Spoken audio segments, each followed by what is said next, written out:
something was, to me, what that signal felt like when I woke up in the middle of the night, like after the election, was like, it felt like all the souls of like the women that have like fought for their rights and, you know, to be treated as a human. It felt like all their souls were just like hurting. Like that's what I felt. And it was interesting because that morning I had a Reiki session with my therapist, like my first ever one. And like, you know, I was really trying not to go there. But like halfway through it like came back to me. But it didn't feel as like troubled. It felt more like a strong unit of like feminine energy. Is like a rising. That's what it feels like. And they're gonna have to, oh my god, you guys, they're going to protect us. That's what I feel like is happening. So ultimately I hope like Kamala takes office, something like that, you know. But the reason why I just stopped was because I swear all day today I've seen on the license plate 7:44, and that is my husband's birth time. And so I always am like, oh, that's your time, like whenever I see it. So I usually see it on my way to work, like either on the clock or on cars, I guess. And what was it?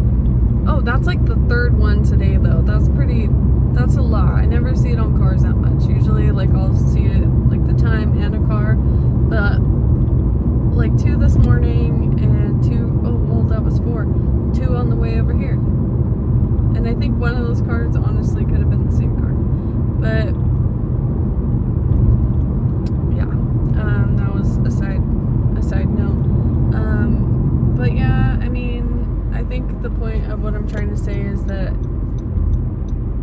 we got to get comfortable where we're at. And I'm also kind of seeing life like a roller coaster where like the resistance, because I hear that word a lot, resistance, is like you being on the roller coaster and like holding on and like hating it the whole time.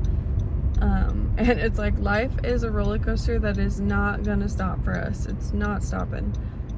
So we have 2 options. We can learn how to ride the ride, or we can try to resist it the whole time. And ultimately resistance just leads to like frustration. It could lead to like missing out on the opportunities, or like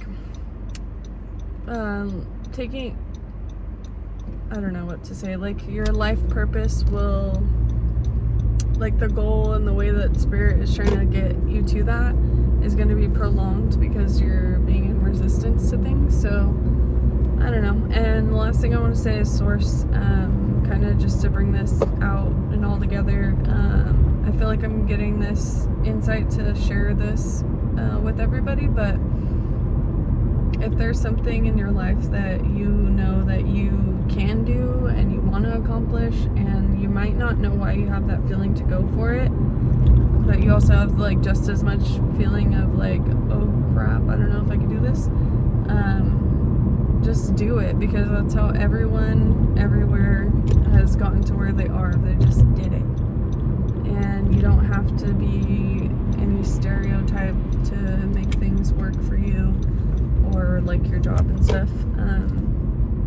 Yeah, so like for example, the role that I applied for at work was like a salary one, and it was just like different, you know. I was just like working in the lab and stuff, testing samples, which is pretty easy honestly. And then yeah, I got that role, but you have to train like the whole facility.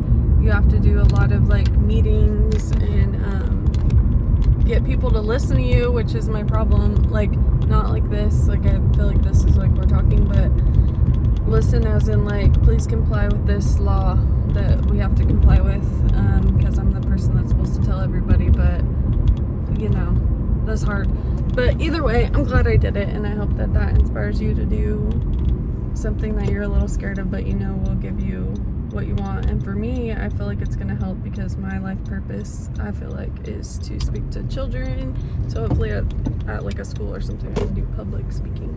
Okay, love you, bye.